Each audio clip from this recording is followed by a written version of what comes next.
Linear Programming Simplex Method 2. Pada pertemuan sebelumnya, kita telah membahas linear programming dengan teknik simplex dengan menggunakan select variable. Kemudian, pada pertemuan kali ini, kita akan membahas tentang linear programming metode simplex dengan menggunakan teknik artificial variable.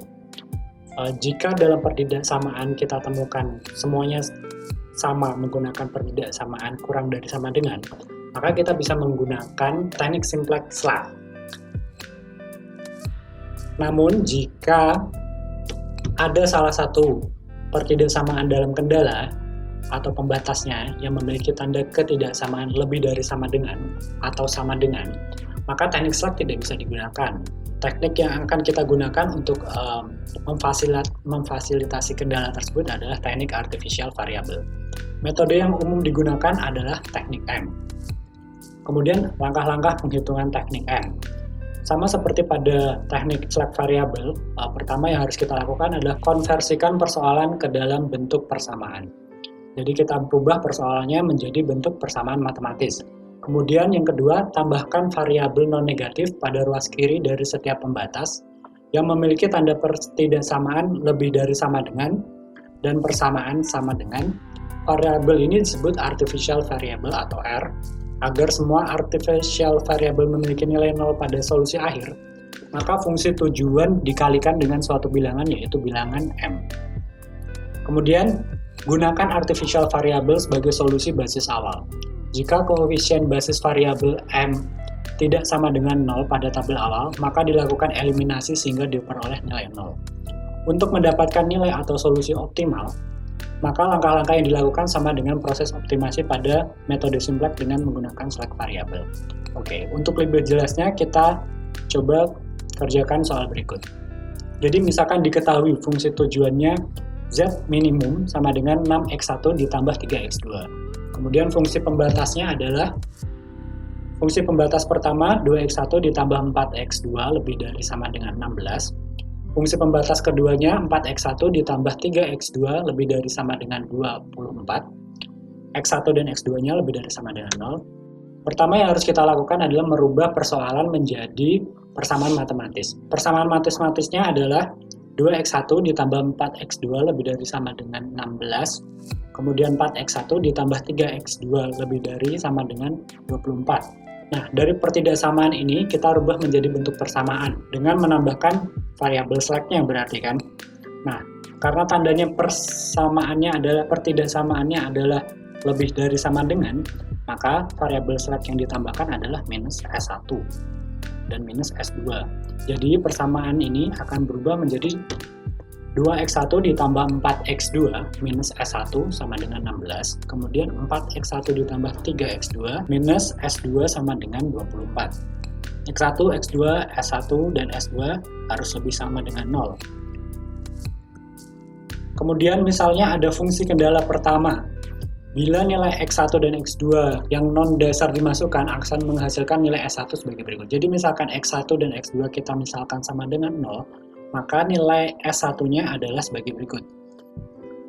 Misalkan 2x1 plus 4x2 minus S1 sama dengan 16. X1-nya sama dengan 0, X2-nya sama dengan 0. Jadi 0 ditambah 0 minus S1 sama dengan 16. Jadi S1-nya sama dengan minus 16. Kemudian S2-nya adalah minus 24. Nah, karena nilai pada ruas kanannya negatif, maka persoalan ini tidak bisa diselesaikan dengan metode simplex. Oleh karena itu, kita harus merekayasanya secara matematis dengan menggunakan artificial variable, dengan menambahkan artificial variable, sehingga nilai di sisi kanan persamaannya menjadi positif, sehingga bisa kita selesaikan dengan metode simplex atau tabulasi simplex. Setelah kita menambahkan artificial variable, persamaannya akan berubah menjadi 2x1 ditambah 4x2 minus select 1 plus artificial variable 1 sama dengan 16. Kemudian untuk fungsi kendala yang kedua, 4x1 ditambah 3x2 minus S2 ditambah A2 sama dengan 24. Variabel semua atau artificial variable ini, baik A1 dan A2, tidak memberikan arti seperti halnya variabel pengurang atau variabel penambah. Variabel tersebut hanya diselipkan ke dalam persamaan hanya untuk memberikan solusi yang positif pada titik origin. Variabel semu ini hanya untuk mencari solusi optimal, tetapi variabel ini tidak diharapkan menjadi bagian dari penyelesaian masalah yang optimal. Kemudian seperti halnya pada variabel slack, variabel surplus tidak mempunyai dampak terhadap kenaikan atau penurunan biaya pada fungsi tujuan. Oke, kita coba masukkan ke dalam bentuk tabulasi. Jadi fungsi z-nya menjadi z minus 6x1 minus 3x2 ditambah 0 slack 1 ditambah 0 slack 2. Kemudian ini artificial variabelnya satunya adalah sebesar koefisiennya minus m. Kemudian untuk artificial variable A2-nya koefisiennya adalah minus m juga.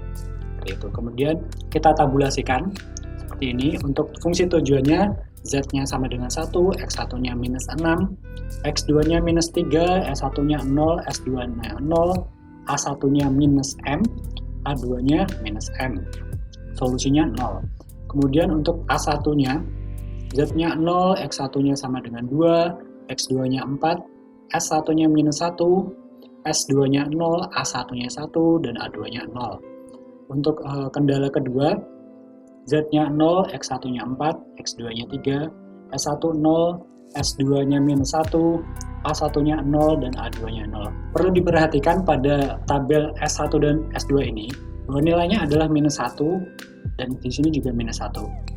Ini merupakan bukan matrik identitas karena nilai minus 1, minus 1. Jadi, karena ini bukan matrik identitas, makanya dia tidak bisa diselesaikan. Untuk merubahnya menjadi matrik identitas, makanya ditambahkan artificial variable. Sehingga ini menjadi 1 dan 1. Ini matrik identitas atau nilainya sama dengan 1. Jadi, ini merupakan variabel pembantu untuk menyelesaikan masalah ini.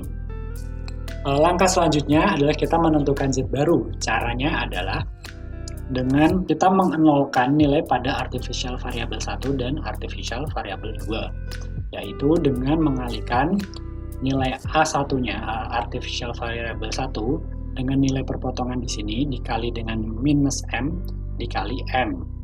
Jadi ini minus M, supaya minus M menjadi 0, dia harus ditambah dengan M.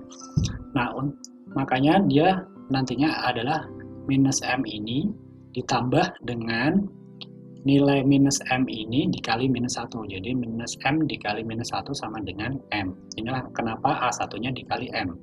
Kemudian A2-nya, berarti dia karena ini minus M harus dinolkan, harus ditambah dengan M. Seperti itu kurang lebih. Jadinya A2-nya harus dikali dengan M.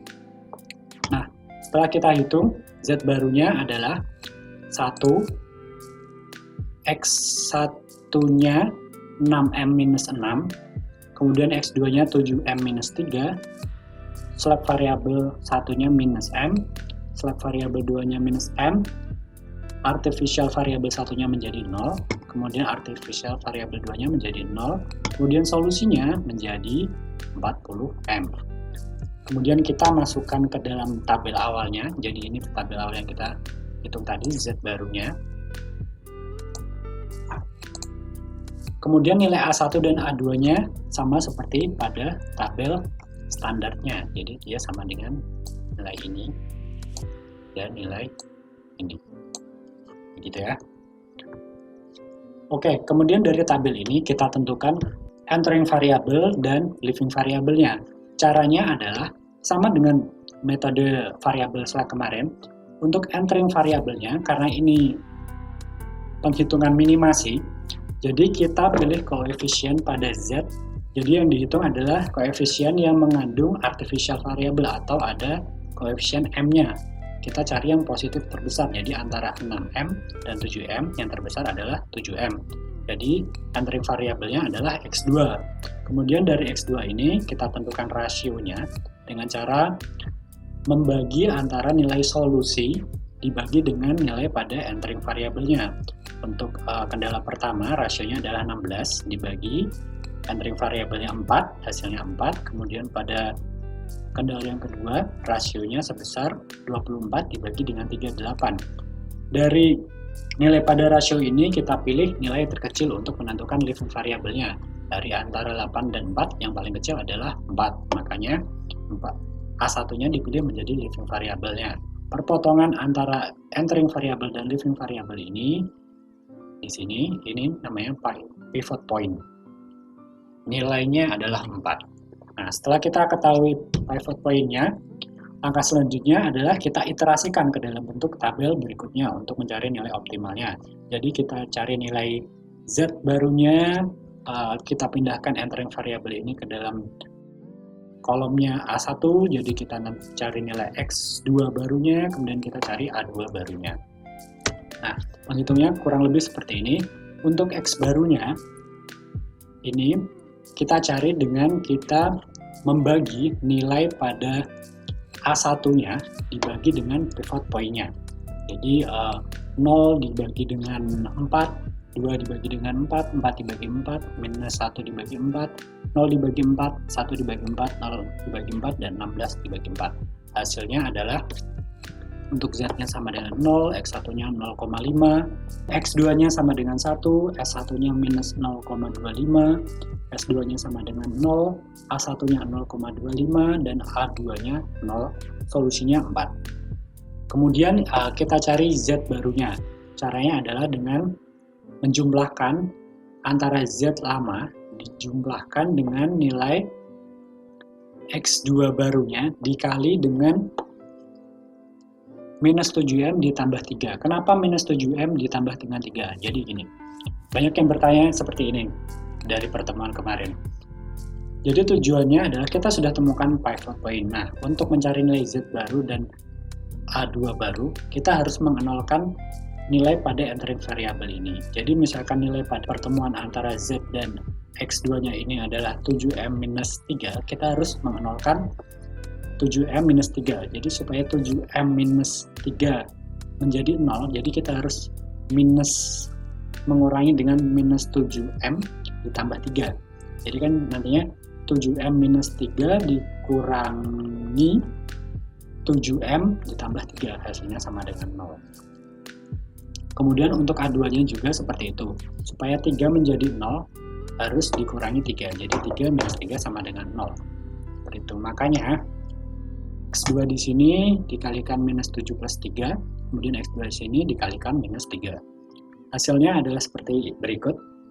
Z barunya, Z-nya 1, X1-nya 2,5M minus 4,5, X2-nya sama dengan 0, S1-nya 0,75M dikurangi 0,75, S2-nya minus M, A1-nya minus 1,75M plus 0,75, A2-nya sama dengan 0, kemudian solusinya 12M plus 12.